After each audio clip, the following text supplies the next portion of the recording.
మన గుంతకల్ న్యూస్ ని లైక్ చేయండి, షేర్ చేయండి, సబ్స్క్రైబ్ చేయండి. మన గుంతకల్ న్యూస్ లో లైక్ చేయండి, సబ్స్క్రైబ్ చేయండి అండ్ షేర్ చేయండి. థాంక్యూ. మన గుంతకల్లు న్యూస్ కి స్వాగతం.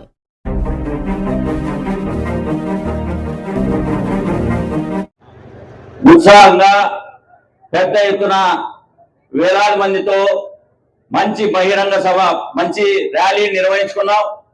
బహిరంగ సభలో కూడా నిజమైన కార్యకర్తలు, ఏఐటీసీ కార్యకర్తలు, ఏఐటీసీ అనుబంధ కార్యకర్తలు కాబట్టే ఇంత ఆలస్యమైనా కూడా మరి అనేక మంది మాట్లాడుతున్నా కూడా మొక్కవని ధైర్యంతో షేర్లలో ఒకరు కూడా లేకుండా అట్లాగే కూర్చున్నటువంటి మీ కార్యకర్తలు, ఏఐటీసీ నాయకులందరికీ కూడా హృదయపూర్వకమైనటువంటి అభివందనాలు తెలియజేస్తా ఉన్నా. ఈ రోజంతా కూడా మాట్లాడారు. ప్రధానంగా మహాసభలు ఎందుకు జరుపుకుంటున్నామో మనంతా కూడా మాట్లాడుకుంటా ఉన్నాం. ఈ రాష్ట్రంలో, ఈ దేశంలో కార్మిక వ్యతిరేక విధానాలు అవలంబిస్తున్నటువంటి ఒక దగులుబాజీ ప్రభుత్వాలు ఈరోజు పాలన కొనసాగిస్తా ఉన్నాయి. ఏంటి ఆ ప్రభుత్వాలు చేస్తున్నటువంటిది? ఇందాక కేంద్ర ప్రభుత్వం ఏం చేస్తా ఉందో మరి మాట్లాడినటువంటి కమిటీ జగదీష్ గారు, రవీంద్రనాథ్ గారు చెప్పారు. ఏం చేస్తున్నాయి ప్రభుత్వాలు? మరి ఈరోజు కార్మికులని కొట్టగొట్టే పద్ధతుల్లో కార్మికుల్ని మరి ఎర్ర తివాచి ఎవరైతే కార్పొరేట్ శక్తులు ఉన్నాయో, యాజమాన్యాలు ఉన్నాయో వాళ్లకు ఎర్ర తివాచి పరిచి వాళ్ళ ప్రయోజనాల కోసం పనిచేసేటువంటి ఒక దగులుబాజీ ప్రభుత్వాలు ఈరోజు దేశంలో పాలన కొనసాగిస్తున్నాయి. మరి దేశంలో ఆ పాలన కొనసాగుతుంటే మనం అనేక పోరాటాలు చేశాం. ఇది అన్యాయం అని చెప్పాం. గత 10 సంవత్సరాలుగా నరేంద్ర మోడీ విధానాలకు వ్యతిరేకంగా కార్మిక రంగంగా పెద్ద ఎత్తున ఆందోళన కార్యక్రమాలు నిర్వహించాం. ఈ రాష్ట్రంలో కూడా అనేక మంది మరి మంత్రుల్ని వాళ్ళందరినీ కూడా మనం రిక్వెస్ట్ చేశాం. అయ్యా, నరేంద్ర మోడీ విధానాలు చాలా దారుణంగా ఉన్నాయి, మీరు వాటిని ఆమోదించొద్దండి అని చెప్పి మనం రిక్వెస్ట్ చేశాం. నిజంగానే అప్పుడు ఉన్నటువంటి పాలకులు నిజంగానే దాన్ని ఆమోదించకుండా పాపం మరి పక్కన పెట్టారు. కానీ మూడోసారి నరేంద్ర మోడీ అధికారంలోకి వచ్చిన తర్వాత ఈరోజు చంద్రబాబు నాయుడు గారు మరి జనసేన బీజేపీ కూటమి రాష్ట్రంలోకి అధికారంలోకి వచ్చిన తర్వాత కార్మికుల పరిస్థితి చాలా దయనీయంగా మారే విధంగా ఈ రోజు ఆ పాలన కొనసాగిస్తున్నటువంటి పాలన చంద్రబాబు ప్రభుత్వం చేస్తా ఉంది. ఏం చేస్తాం చంద్రబాబు ప్రభుత్వం? మరి నరేంద్ర మోడీ గత 10 సంవత్సరాలుగా మరి ఈ కార్మిక చట్టాలని మరి భూమి పట్టిన చట్టాలు ఇవి, దీన్ని తొలగించాలని చెప్పి కంకణబద్ధులై మరి దాన్ని తొలగించడానికి పార్లమెంట్ లో బిల్లు పెడితే మరి ఈ పెద్ద మనిషి చంద్రబాబు నాయుడు, ప్రతిపక్ష నాయకుడు జగన్మోహన్ రెడ్డి ఇద్దరు కూడా కుమ్మక్కై దానికి మద్దతు తెలిపారు. ఆ తర్వాత మనం అనేక సార్లు కలిసాం. అయ్యా, మీరు నరేంద్ర మోడీ విధానాలకు మద్దతు తెలపండి, కార్మికులు నష్టపోతారు, ఇక్కడ ఉన్నటువంటి కార్మికులు, ఉద్యోగులు చాలా ఇబ్బంది పడతారు, దయచేసి ఆలకించండి అని చెప్పాం. కానీ వాళ్ళకు రాజకీయాలు ప్రధానమైనవి, వాళ్ళ పదవులు ప్రధానమైనవి కాబట్టి మరి వాళ్ళు దాన్ని ఆలకించలేదు. అయినా సరే మనం అనేక పోరాటాలు చేశాం. మీరందరూ ఆ పోరాటాల్లో పాల్గొన్నారు. పెద్ద ఎత్తున సమ్మెలు నిర్వహించాం. మరి ఈ నరేంద్ర మోడీ మరి మూడోసారి అధికారంలోకి వచ్చిన తర్వాత దాదాపు మనం 4 సమ్మెలు మనం నిర్వహించుకున్నాం. మరి 4 సమ్మెల్లో కూడా ఒకే డిమాండే. మామూలుగా అయితే కార్మిక సంఘాలు, ఉద్యోగ సంఘాలు వాళ్ళ ప్రయోజనాల కోసం, వాళ్ళ జీతాల కోసం, వాళ్ళ వేతనాల కోసం, వాళ్ళ డిఏల కోసం, వాళ్ళ ప్రయోజనాల కోసం సమ్మెలు చేశాయని చెప్పి మరి కార్మికులు కూసేటువంటి ప్రభుత్వాలు కానీ లేదా పెద్దలు కానీ మరి ఎందుకోసం మేము 4 సమ్మెలు చేశామో ఒకసారి మీరు చరిత్ర తిరిగి చూడండి. ఈ 4 సమ్మెలు దేనికోసం చేశాం? కేవలం ఉద్యోగ కార్మికులకు నష్టం కలిగించేటువంటి కార్మిక చట్టాలు, మరి మేము పోరాడి సాధించుకున్నటువంటి కార్మిక చట్టాలు మీరు ఎందుకు తీసేస్తా ఉన్నారు?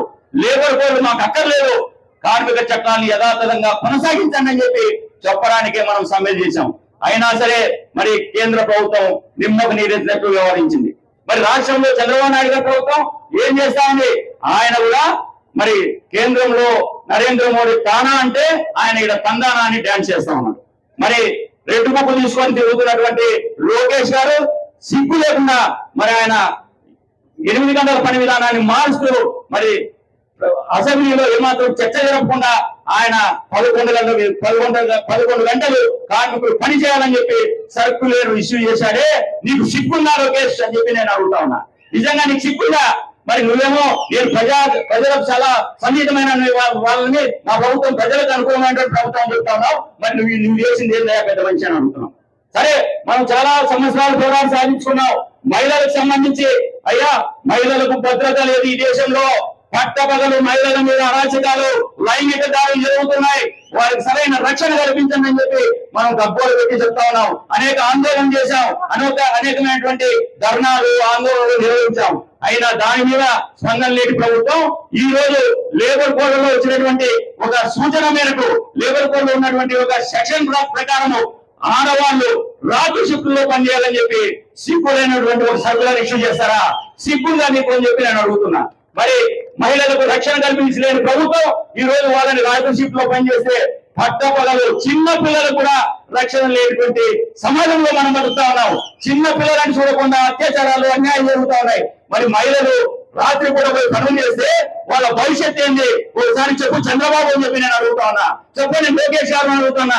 ఇంకో పెద్ద మనిషి ఉన్నారు వీళ్ళలో, మరి జనసేన నాయకులు మరి జుట్టు ఎగరేసి మాట్లాడతారు. ఆయన ఏం చెప్తాడు? మరి గతంలో మరి ఆయన అధికారంలోకి రాకముందు ఎక్కడికి వెళ్ళినా కూడా చాలా అన్యాయం, కాంట్రాక్ట్ కార్మికులు ఇట్లా అంత అన్యాయం జరుగుతుందా? అయ్యో కాంట్రాక్ట్ కార్మికుల పాపం ఇలా రెగ్యులైజ్ చేసిందే 25 సంవత్సరాలు 30 సంవత్సరాలు పనిచేస్తున్నారా? చాలా చాలా అన్యాయం అని చెప్పాడు. అయ్యా నువ్వు అధికారంలోకి వచ్చి 2 సంవత్సరాలు అయింది. పవన్ కళ్యాణ్ డిప్యూటీ ముఖ్యమంత్రి గారు మీరు ఏం చేశారు? మరి ఈ 2 సంవత్సరాల కాలంలో ఎంతమంది రెగ్యులరైజ్ చేశారు? మరి సభలు పెట్టి పెద్ద పెద్ద సభల్లో చెప్పారు నేను రెగ్యులరైజ్ చేస్తా కార్మికులు అని చెప్పి. ఎంతమందిని రెగ్యులరైజ్ చేశావు పవన్ కళ్యాణ్ అని చెప్తున్నా. మరి కార్మికుల కష్టాన్ని పట్టడం లేదు. లడ్డూలో పంచాయతీ పట్టింది నీకు. లడ్డు అపవిత్రమైందని చెప్పి నువ్వేం చేస్తావు? మెట్లు వెళ్ళడానికి పోయారంట. లడ్డు అపవిత్రమైతే నా గుడి మెట్లు వెళ్ళడానికి పోయారంట. అయ్యా బాబు ఇలా కార్మికులు ప్రతిరోజు కూడా మరి పారిశుద్ధ కార్మికులు కక్కస చేస్తా ఉన్నారు. మరి రోడ్లన్నీ కూడా ఊడుస్తున్నారు. వాళ్ళకు రక్షణ లేదు, వాళ్ళ గ్రౌండ్లు లేవు, వాళ్ళకు సరైనటువంటి వేతనాలు లేవు. అవి పోయా అంటే నేను మరి మెట్టు కలుగుతానని చెప్పి చెప్తా ఉన్నారు. ఇది నిజంగా పాలకుల విధానాలు ఈ విధంగా ఉన్నాయి. మనం ఒకటే కోరుతా ఉన్నాం. ఈ రోజు ఈ రాష్ట్రంలో వేగవంతంగా నరేంద్ర మోడీ విధానాలు అమలు చేయడానికి చంద్రబాబు ప్రభుత్వం పూనుకుంటా ఉంది. దానికి వ్యతిరేకంగా మనమందరం ఐక్యం కావాలి. ఐక్యంగానే పెద్ద ఎత్తున నిరసన వ్యక్తం చేయాలి. మనం ఐక్యంగా ఉంటేనే వాళ్ళు చేసేటువంటి ఆగ్రహాలను మనం అడ్డుకట్టగలుగుతాం తప్ప మనము ఎవరికి వారే ఏమైనా తీరే ఉంటే ఖచ్చితంగా మనకు నష్టం జరుగుతుంది కార్మికుల దానికి. ఈ రోజు ఉద్యోగం సంబంధించి డిఏలు ఏమైనాయా? ఎన్ని సంవత్సరాల నుంచి పెండింగ్ ఉన్నాయి? ఇంతవరకు కూడా ప్రతిసారి సమావేశాలు చేస్తారు. ఎవరు వాళ్ళు ఆందోళన పోతే మేము డిఎం చెల్లిస్తామని చెప్తారు, మళ్ళా వెనక్కి వెళ్ళిపోతారు. మున్సిపల్ కార్మికులకి మరి పెండింగ్ లో ఉన్నటువంటి వేతనాలు, మరి మీరేదో సమ్మెకాలంలో చెప్పినటువంటి హామీలు ఏమైనా అని చెప్పి అడుగుతున్నాం. కేవలం మభ్యపెట్టి మసిపూసి మారేడుకాయ చేసేటువంటి విధానాలు మానుకోమని చెప్పి చెప్తున్నాం. అదేవిధంగా కాంట్రాక్టీకరణ వద్దు, మనందరినీ కూడా పర్మనెంట్ ఎంప్లాయ్మెంట్ ఇవ్వమని మనం కోరుతాము. ఎందుకు పర్మనెంట్ ఎంప్లాయ్మెంట్ ఇవ్వాలా? ఒక చట్టంలో సూత్రం ఉంది, శాశ్వత పని ఉన్న చోట శాశ్వత కార్మికులు శాశ్వత ఉద్యోగం ఉండాలని చెప్పి మీరు రాసుకున్నటువంటి మరి రాజ్యాంగంలో లేకపోతే రూల్స్ లో ఉంటే ఈ రోజు మొత్తం దేశవ్యాప్తంగా రాష్ట్ర వ్యాప్తంగా అన్ని ప్రభుత్వ శాఖల్లో కూడా మరి పర్మనెంట్ ఎంప్లాయీలు 20% ఉంటే మరి కాంట్రాక్ట్ అవుట్ సోర్సింగ్ ఎంప్లాయీలు 80% ఉంటున్నారు. మరి ఏమి పాలన మీరు కొనసాగిస్తున్నారు అంటే ప్రజలకి మరి ప్రజలకు సేవ చేసేటువంటి ఉద్యోగులకి వేతనాలు ఇవ్వలేని మీరు మరి పైకి కొడకడానికి ప్రజల మీద సారీ చేయడానికైనా మీరు ఏం చేస్తున్నారు అని చెప్తాను. నిన్న మరి ఈ కాంట్రాక్ట్ విధానంలో మరి చాలా సంవత్సరాల నుంచి పనిచేస్తున్నట్టు మెడికల్ ఫీల్డ్ లో చాలా సంవత్సరాల నుంచి పనిచేస్తున్నట్టు వాళ్ళకి మరి మీకు అందరికీ కూడా తెలుసు 60 సంవత్సరాలకి ఎవరైనా సరే, ఇప్పుడు 62 సంవత్సరాలు చేసింది మన ప్రభుత్వం. 60 సంవత్సరాలకు రిటైర్ అవుతారు. కానీ ఒక మెడికల్ డిపార్ట్మెంట్ లో మాత్రము 50 సంవత్సరాలు దాకానే మీరు రిటైర్ అయిపోండి. ఎందుకంటే మీరు ముసలు. మరి 50 సంవత్సరాలు మీరు ముసలు అయితే 62 సంవత్సరాలకు వాళ్ళు ఎక్కడ వయసు అవుతారు? దీన్ని గుర్తున్న బోరున్న ఎవరైనా కానీ ఒకసారి దీనికి దానికి ఎంత వ్యత్యాసం ఉందని చూడాలా. ఇవన్నీ కూడా ఒక విధానపరమైనటువంటి కార్మికులు నష్టం చేసి కలిగించేటువంటి విధానాలు. దీనికి వ్యతిరేకంగా మన పెద్ద ఎత్తున పోరాటం చేయాల్సిన సమయం ఆసన్నమైంది. అందుకే మరి తిరుపతిలో మహాసభ పెట్టాం. మన శక్తితో చూపించడానికే తిరుపతిలో ఈ నెల 26, 27, 28 తేదీలో పెద్ద ఎత్తున ఆందోళన కార్యక్రమాలకి పెద్ద ఎత్తున ర్యాలీకి మరి పిలుపుకోవడం జరిగింది. ఆ ర్యాలీలో మనమందరం మరి ఐక్యంగా ఉండాలి. ఈ రోజు చంద్రబాబు నాయుడు, ఈ రోజు మరి పవన్ కళ్యాణ్ గారు మీ ఇంటెలిజెన్స్ చెప్పండి, మీ పోలీస్ చెప్పండి, మీ వాళ్ళందరినీ కూడా కీవటమని చెప్పండి. కార్మికులు తిరుపతిలో కథం చెప్తున్నారు, మీ గుండెల్లో నిద్రపోతారు.